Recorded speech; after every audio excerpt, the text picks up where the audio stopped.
Kaya po sa hapong ito, nais kong kilalanin ang ating pinuno, ang tatayong para sa atin, ang magpapatuloy ng laban ng ating bansa.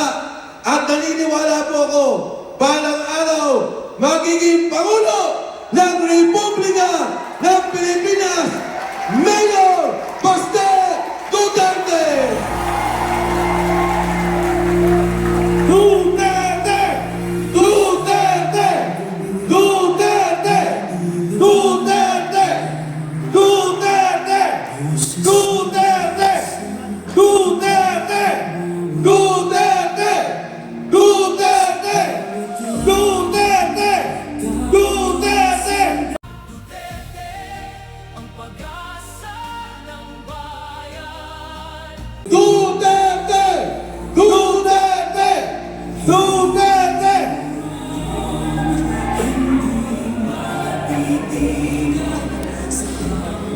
Lingkod lang.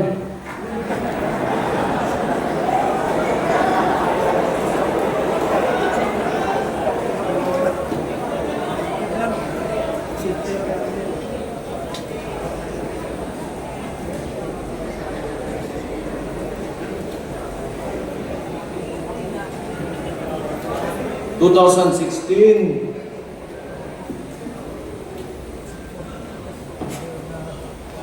yung tatay ko, si former Rodrigo Roa Duterte, tumakbo, hindi yun utot ha, ng presidente. Nagsimula siya,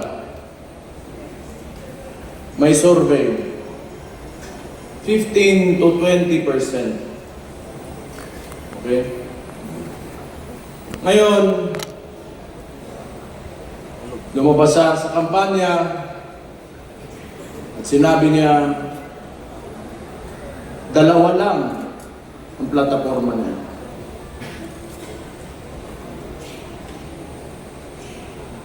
Drugs and criminality and corruption. Tatlo pa lang. Bobo ako sa math eh.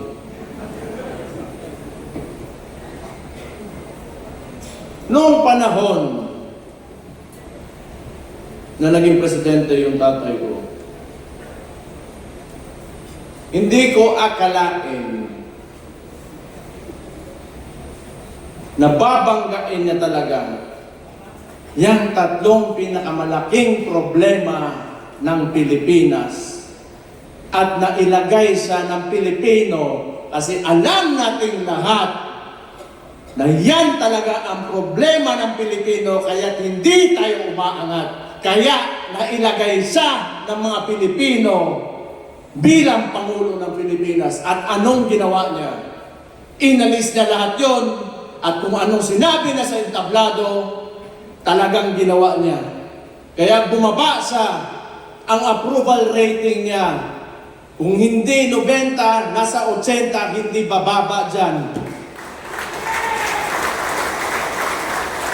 Ibig sabihin nun, kamo mga pobre, kana mga komunidad, kayo mga nasa community, naramdaman nyo ang pagmamahal niya sa bayan niya at sa mga Pilipino.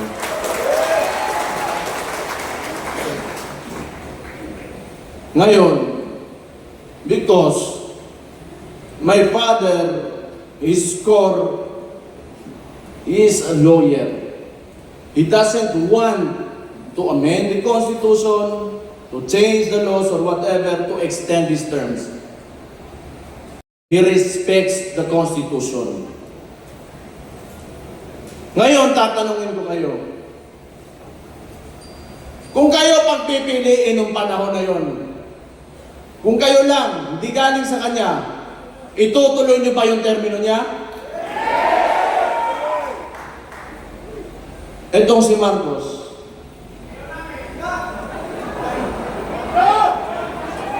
Ngayon, buang na rin.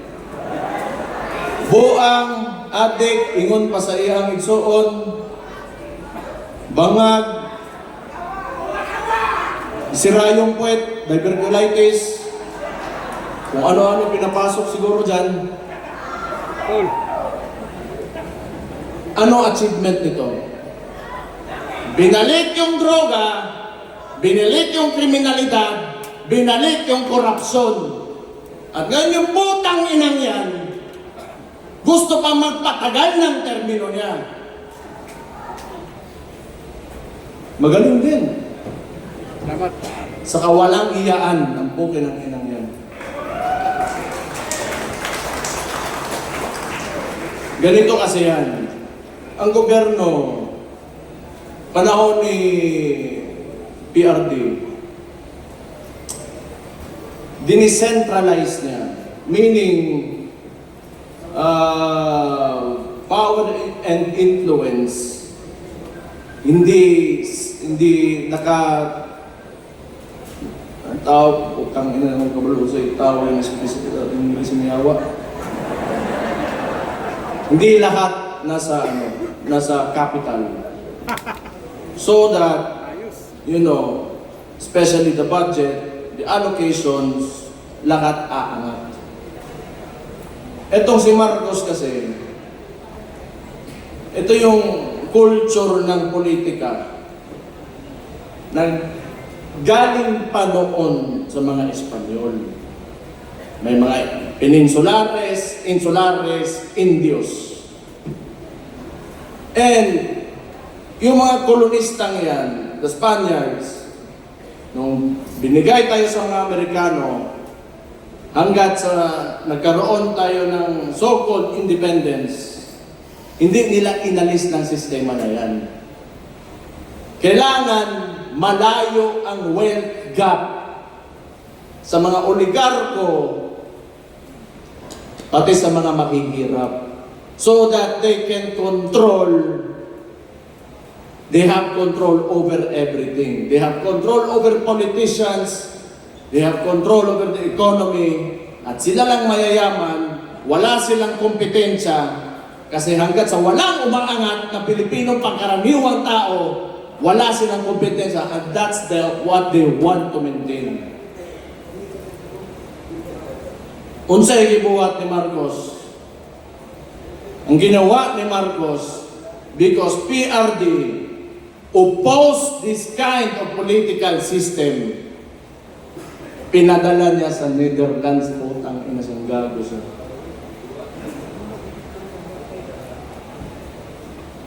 Mali and Niger had a joint statement that the ICC is an instrument of neo-colonial powers on the hands of imperialism. Tanawan ninyo, ano pang bumalik dito sa Pilipinas? EDCA sites. Kung kailan yung panahon ngayon, nagkakagulo, nagmamahal yung presyo doon sa Gulf area, sa Middle East. And they want to bring war here in the Philippines. Nagtatayo ng mga military bases, and there's rumors that they want to put up a military base in the Davao region. For what? Who will benefit from war? Ito kasi si Marcos, they want us divided. That's why, yung independence ng Mindanao, do not subscribe to that, sinasabi ko sa inyo. Lahat tayo Pilipino. Bago pa dumating yung mga dayuhan dito sa Pilipinas, Pilipino na tayong lahat. Ito, kaya sinabi ko yan, nagbanggit ako ng Amerikano, sasabihin na naman nila, pro-China kami, pro-China ako. Tatanungin ko lang kayo, yung Scarborough Shoal na yan, it is documented in a cabinet meeting. Andun si Trillanes, si Ochoa, they were questioned by Enrile during the time of Aquino. Noong panahon ni PRD, may annexation ba? May expansion ba na nangyari sa China? And yet they accuse us. No! It's because si PRD wanted an independent foreign policy. That's why he was taken to the ICC.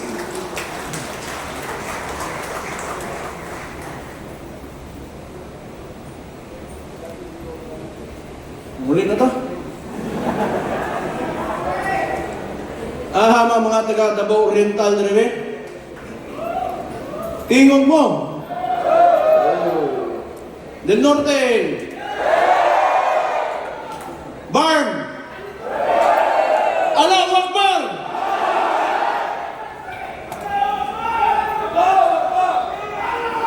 Davao del Sur. Uy, ibutang mo Muslim ko, luya ka ninyo. Occidental. Usara ka buok. Hindi, bitaw.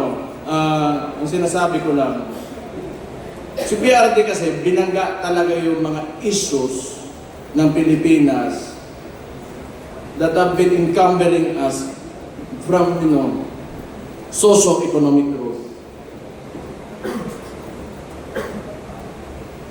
I do not know. Maybe, probably, these oligarchs do not want the Filipinos to know. Kasi nga, pag ikaw may negosyo, you do not like competition.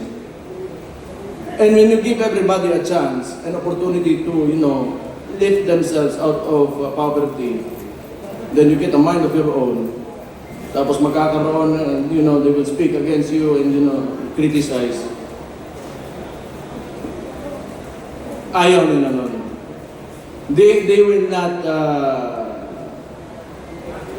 profit from it. So muna, katong na presidente akong amakan, muna suko kaya na sila, galit sila kay PRD kasi siningin yung tax, pagbabayarin sila yung utang nila sa gobyerno. And for what? It's because so that money can be used for people. Tanawa ka ron. Hospital, PGH used to have 100 million a month.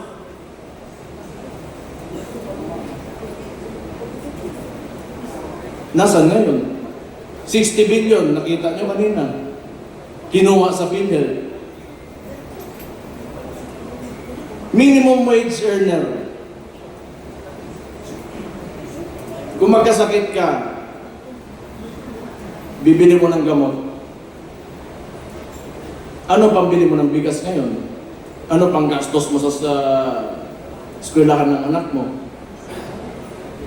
Saan mapupunta ang pobre na Pilipino if the government will not deliver the basic services that they deserve?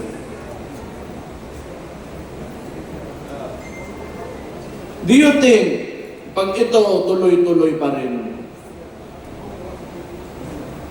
may bansa pa tayo? Do you think na we will have our children will live in a future where they can live comfortably?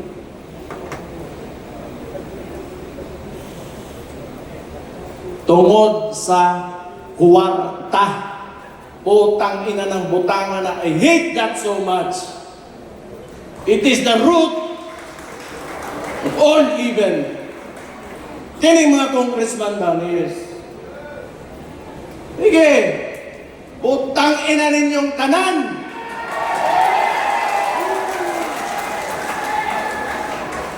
Kamo, musod mo politika, papasok kayo ng politika. Para mong kwarta lang. Bakit nandyan pa kayo?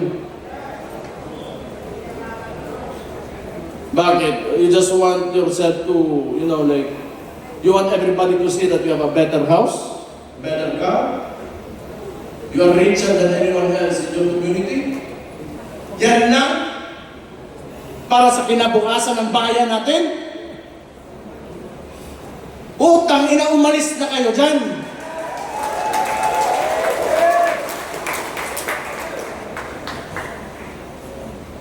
Putang ina ng mga tauhan ng yawa yun. Kini po si Mike Defensor. Ako man siguro ipapreso ani.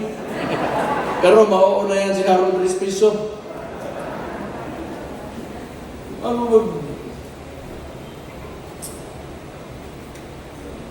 You know, I'm really sick and tired of politics. Noon pa naman yan, before I naging vice mayor ako. Isa pang binalik ng adik na pangulo na sabi ng kapatid niya, hindi, kailangan ko i-put into para sabihin naman ni Matibag na, oy, sinabihan mo adik, ipukulong ka, pusasan ka, pakyo, buwanga ka.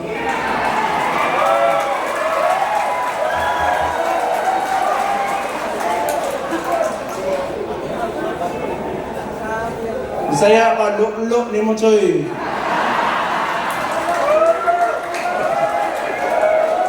You know, tama si Mike. This is not even a silent martial law. It is martial law without declaring it formally. Ang dami nang nakukulong, may mga kaso, and for what? Because they opposed the actions of the administration. Why? Is that so wrong? Kung ikaw presidente, that would be good information for you to fix your country.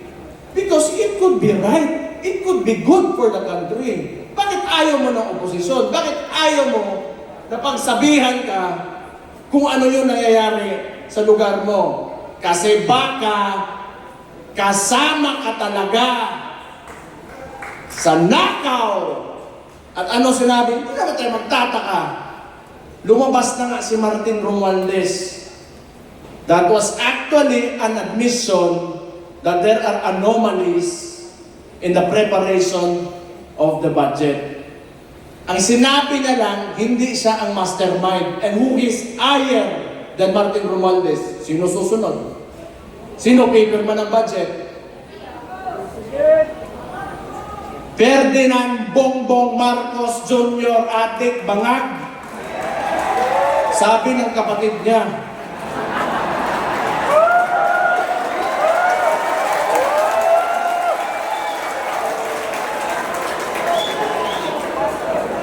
Pero hindi, ako ang ginaingon din ba? Ako ginaingon din. Awa, tanaggan ng adik karon. Dumami ang adik. Dito sa Davao, lagi may huli. Sa ibang lugar, wala. Hinahayaan nila. Takot yung mga pulis. Kasi pag hinuli mo adik, magagalit si Bongbong. Kasi adik daw siya. Sabi ng kapatid niya. Oh, ano mangyayari ngayon? Yung mga pamilya, sira.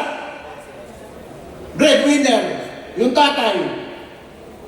Pag nagsabuyan, wala na, sira ulo, ayaw magtrabaho, bubugbugin yung asawa. Ano mangyayari sa household? Wasak yung pamilya, yung mga bata, saan papunta? Hindi papasok ng paaralan. Yung community, yung mga barangay dyan, apektado. Sino nagbabayad ng buwis? Sila mismo. The driving force of our economy are the communities, ang kapobrehon, mo pasagdan na mabuang. Napatay Chief PNP mo ingon ng sasabihin niya lang, pampahaba lang ng oras sa trabaho, utang inang drugs na yan. Tanawa sa kabangag ng presidentiya na, and you allow your Chief PNP to say that without reprimanding him. Tanaw ninyo, tingin nyo ba may kinabukasan pa ang Pilipinas pag nagpatuloy ito?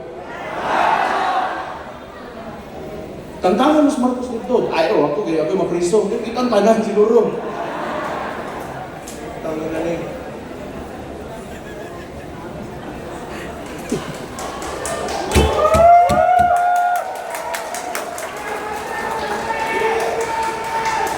Hindi ba? Yun sa impeachment. Balikon lang nakuha ng mga congressman. Ako, believe ako doon sa, how many do we have? He said no. 25? Give a round of applause to those people.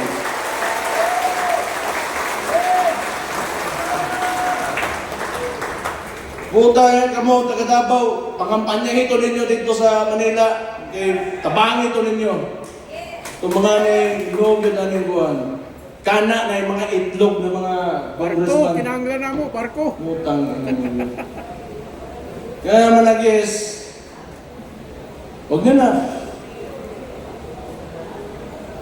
Ano nga yun? 20 million. 5 million MOOE. 20 million outright cash. 5 million MOOE. Then 200 million budget. Si Dimple Mastura nag-no, di ba? Oh. Ha? Abstain. Nasto nga. Okay na. Pwede no, pwede yes. 200 million budget. And, ito pang narinig ko, Constitutional Assembly to extend the term of the incumbent politicians. That means, including the congressman. So, kung nakinig lang kayo sa akin, before the midterm elections, I already said this in Cebu, I said this everywhere I went. Yung bangag na yan, ayaw bumaba. Kasi alam niya, pag bumaba siya, makukulong siya. Nasa liderato kasi yan lahat. Kayo, mga leader kayo sa lugar nyo, if you allow looting of, public funds, then that is because you allow it. If you do not allow it and you have strict policy against corruption, hindi talaga mangyayari yan. Ang problema, sabi nga ni Martin Romualdez, hindi siya ang mastermind. And sino yung leader? Sino yung ulo ng Pilipinas ngayon? Si Marcos. I do not know if Martin was pertaining to kaning adik nga bangag, nga way uwaw, bawbakba nga presidente nato. Ingon siyang igsuon ha. Sabi ng kapatid niya. Ang bawba pa, totoo yan kasi kausap ko yan eh, kasi tinulungan ko yun yung kampanya. Naamoy ko, ang bawba, tawanan niya. Pero noon, sa totoo lang, naloko rin talaga ako. Akala ko, wala lang, parang walang buot lang talaga to. Parang bata lang ba? Ngayon, bata talaga at adik pa talaga, sabi ng kapatid niya.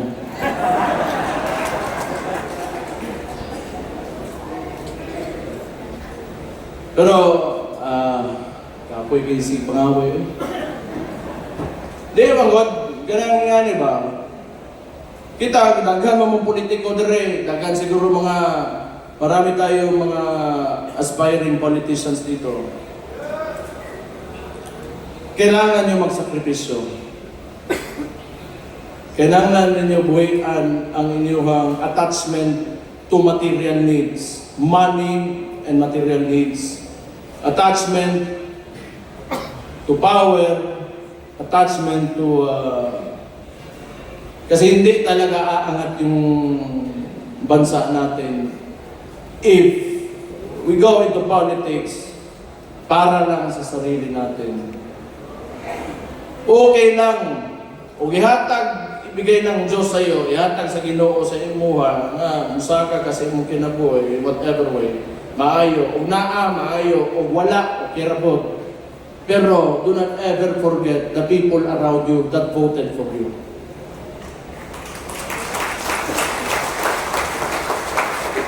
Kinahanglan, pag ikaw nas politika, di lang ang imong gipampilit na mga tao, mga pinili mo lang ng mga tao at ikaw yung aangat. Unahin mong angatin yung mga tao. Huli ka na talaga. Maunang politika. Manerbiso ka eh. Mao gani ang tawag na public servant.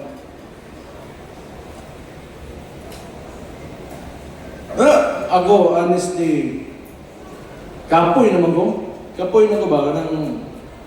Kung nalay mo pindi sa kuwadris Davao, di okay. But pasabot, pas maayo na sa nga taon ako.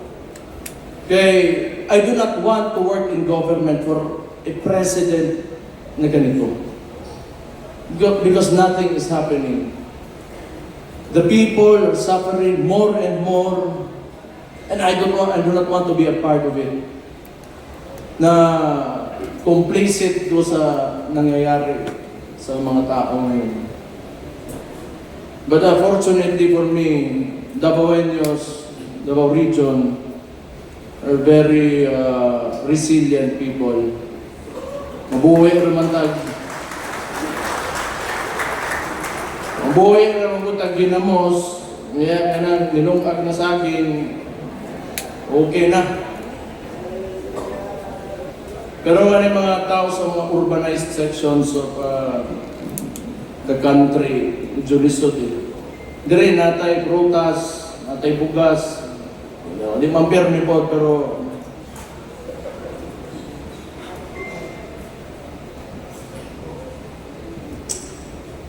una-unaan ninyo, you should think about it. We have to do more.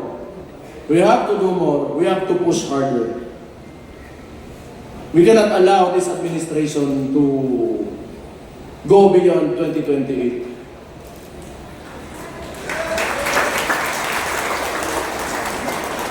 Ganito yan ang structure nila eh. So ngayon, they are supporting the left, the extreme left, mga makabayan, the NPA, because, and probably, coming from the statement of Marbil, the drugs is only to extend the work hours of people. That's why they are lenient on these groups and individuals because yun lang ang allies nila.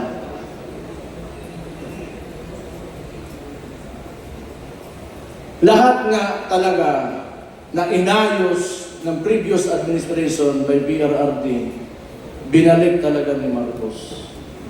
And look at what happened. Look at what is happening to us now. We have never been more divided than ever before until this fucking president came into office. So, anong gagawin natin? Since the Vice President has already announced her candidacy for the 2028 elections.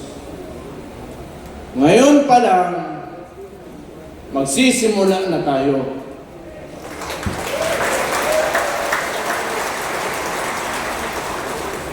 Pero sana hindi aabot ng 2028 eh. Ano gusto nyo? 2028, bukas.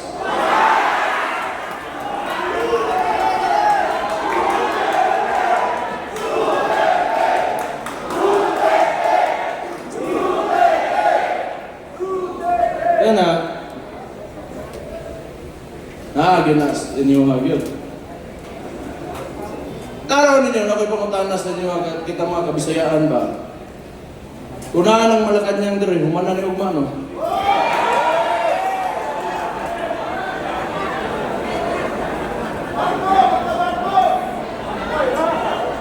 Kuantain, we are restrained by geography. Archipelago manggod ta, Manglupat pa ta dito Manila, pero wala na. Pero kamala mo, unsa ka bugo gid ni si Marcos ba? Bugo yun, bisan sa bugo yun. Ano, bugo yun.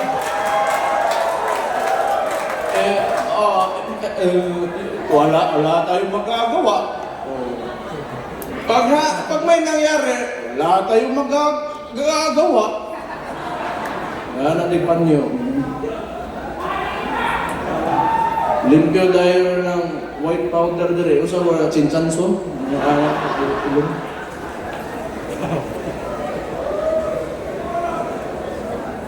Di bugo ba?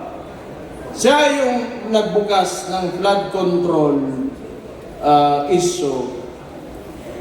Because, you know, the narrative that they wanted to present to the public, kasi ito mainstream media, hawak na po, tangin na po rin yung mga mainstream media mo, hawak mo.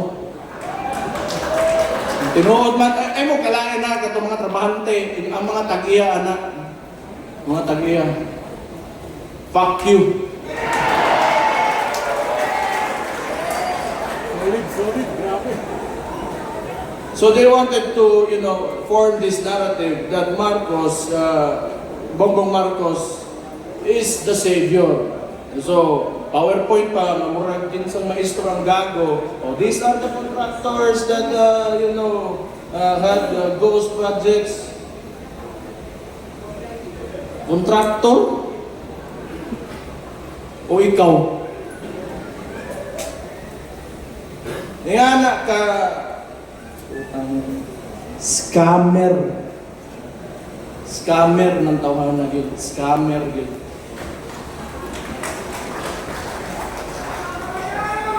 Hindi, kita na naman. Magkasama sila ng kapatid ko, ng Vice President. Ito lang yung, I want to put out this argument pa. They started destroying the reputation of the Vice President with the 125 million confidential funds. But how much have we lost? How much money have we lost in the flood control projects? More or less $2 billion. And now they want to impeach the Vice President? Sige, sabihin na natin na totoo yung dalawa. Just to be objective about the issue. 2 billion against 125 million, who will you impeach first? Putangin na ng gag. Anyway, optics kasi yan. And when 120 billion wasn't enough, you know, ginawa na nilang 6 billion, they added more figures to it. Yan, gago na mainstream media yan. Yan yung ilalabas nila. So that they, you know, people, they want to influence the people. Because mainstream media is stitched with pop culture.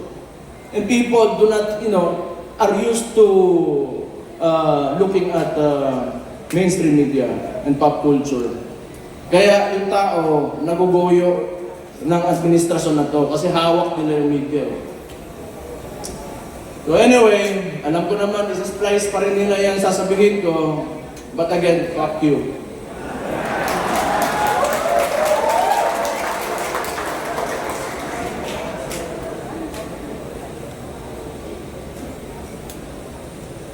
Hindi, maluoy ta sa itong nasod. Natay mga anak ba? Natay mga anak. Ako, mga anak. Namoy mga apo. Unya, kaubaon ba? Future ba? Future.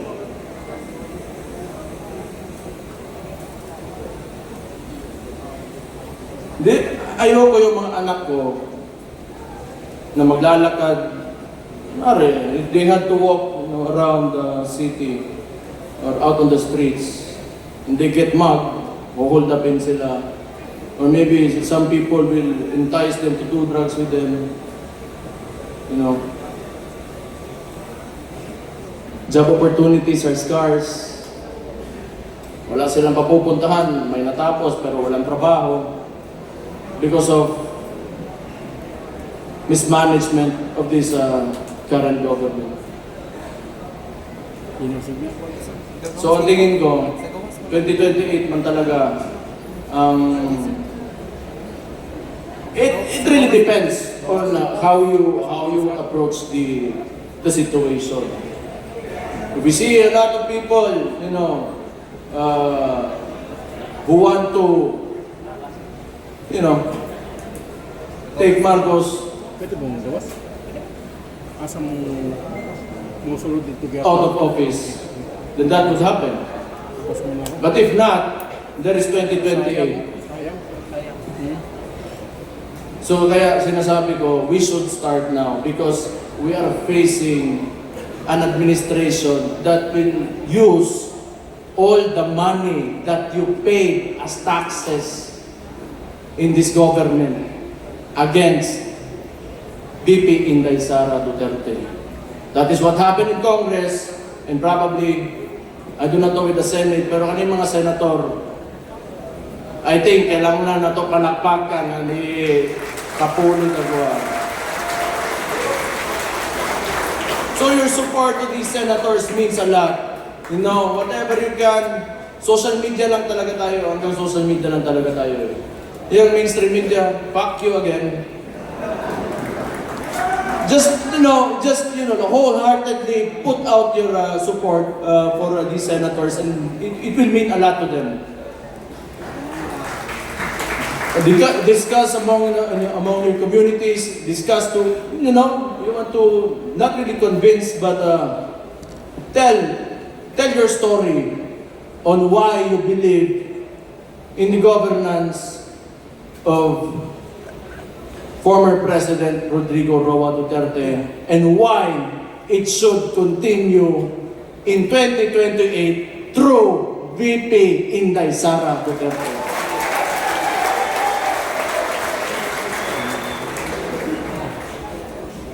Goal ta sa itong kaugmaon yun. Sayang, God. Sayang. Everywhere I go, kaya tanongin nyo, taxi driver, mas nindot yun ang panahon ka niya ito. Mas nindot yun. Ang maestra, sakaan ng sweldo, polis, military, sakaan ng sweldo. Okay, wala.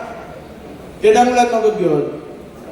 Kailangan talaga sa government, you have to, increase salary. Para dili ibang rakot. Mana kay I do not know. Wala, I am not in the position to speculate on that, but that's what I think.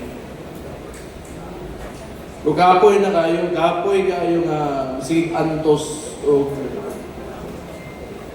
tiis ka ng tiis, living in a country where people in government and in politics only want money. Hustle na kayo na. So, what lang, we will see. 2028, taon na to kung sa may tabo. Pero, inshallah,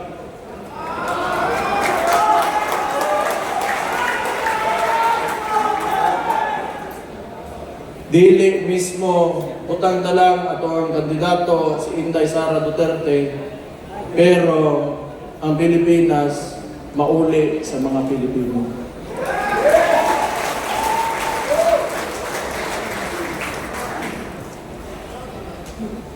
Tama na to, kapoy ng history rin, palintan ako.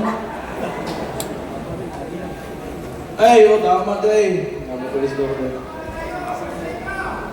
Basta ikaw rin. Ako, unahan muna sila John Vic at saka Antikler.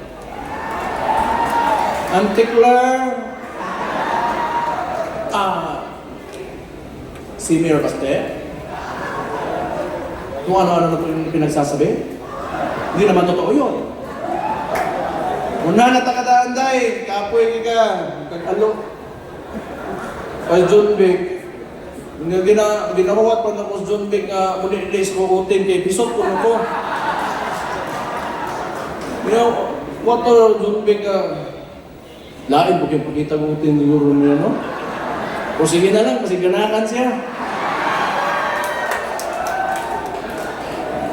Pero ang tuli magod kini ato pakang na ba pakang ana ba pakang kanang kang John Beck mas maguwang mo na nako kung tuli siya pakang na iya ha ako a German cat.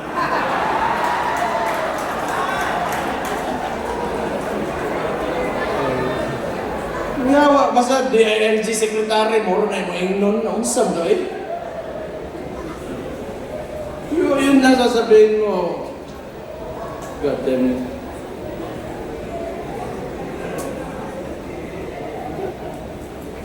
Nawala na yung usapang drug test eh, so penis test na yung susunod. Kung support o hindi. Bitaw. Well, eh. Pagdali, lahat ng nakawa na yan, ginagawa nila yung diversionary tactic, yung impeachment kasi talaga, so that they can continue to loot the money of the people, taxes that you pay. So, tayo kuha na. So, mag-rally tayo, tanaw ninyo.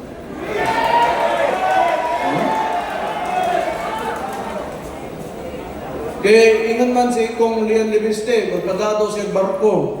Papadala daw siyang barko.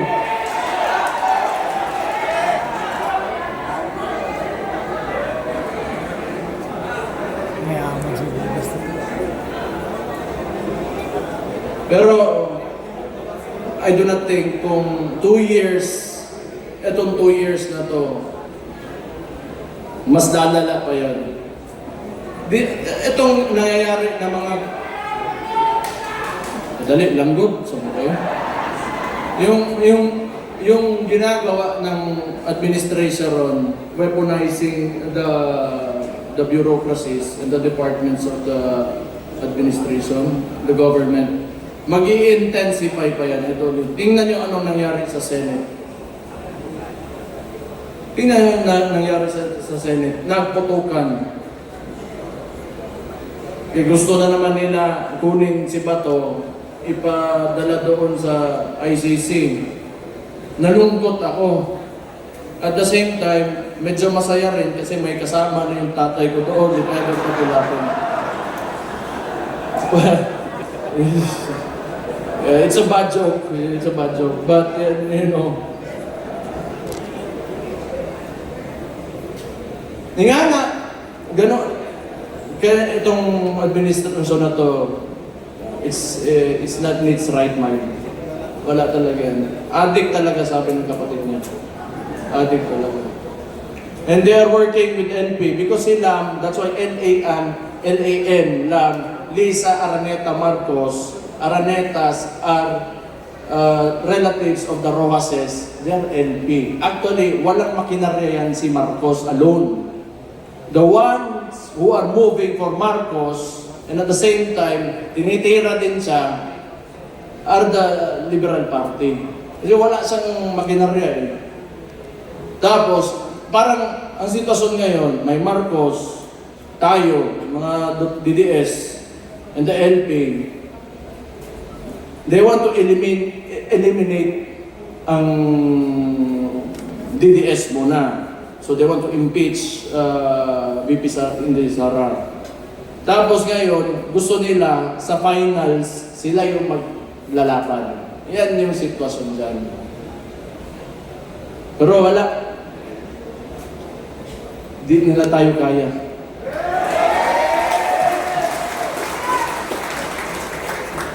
Wala namang alam kasi talaga yung mga gago na yan. Talaga walang alam, putang ina. Kasi nga, sinabi ko, tulad ng Scarborough Shoal, yung mga left na yan, sino man nasasabi China, kung sino ba? Trillanes, Philippine. Saan naman nag-backdoor nun? Ginestyon sa nga ni Rile. EJK. O, kanya, EJK. They want to, convict ako ang amahan. because of the allegations of EJK. Kani, LP niya. Karang Tarlac, sa mga kuwang ko na relatives na sa mga Aquino, ang Hacienda Luisita,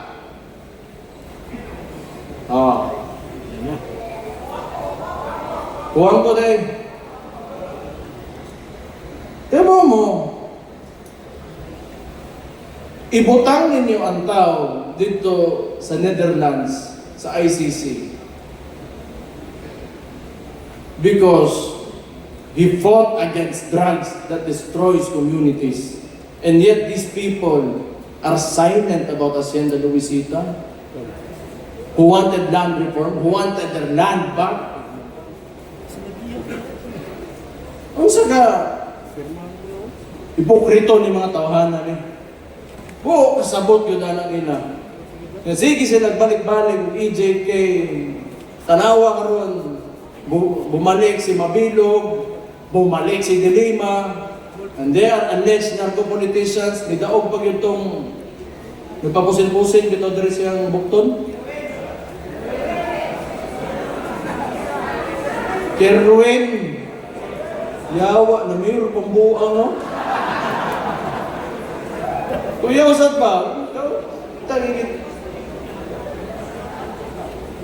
Kaya wala, yun. Bumalik talaga lahat ng problema na nawala na sana.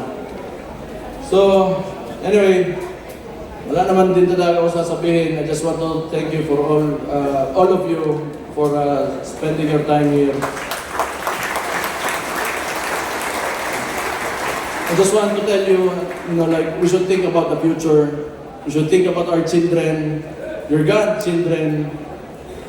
We should aim for a better country, much better than this one, a lot better than this one. O gihatag ang taas Ginoo, inshallah. So, to end this, tayo ay kikilos na para kay VP Inday Sara Duterte. Tayong lahat nandito dahil hindi tayo susuko. At hindi natin tatanggapin ang ginagawa ng administrasyon ngayon. So sisimulan na natin ngayon pa lang na mailagay natin si VP Inday Sara Duterte sa 2028 bilang Pangulo ng Pilipinas. Mabuhay ang Pilipinas! Mabuhay ang Pilipinas! Allahu Akbar! Maraming salamat at may hapon sa inyong tanan. Duterte! Duterte! Duterte!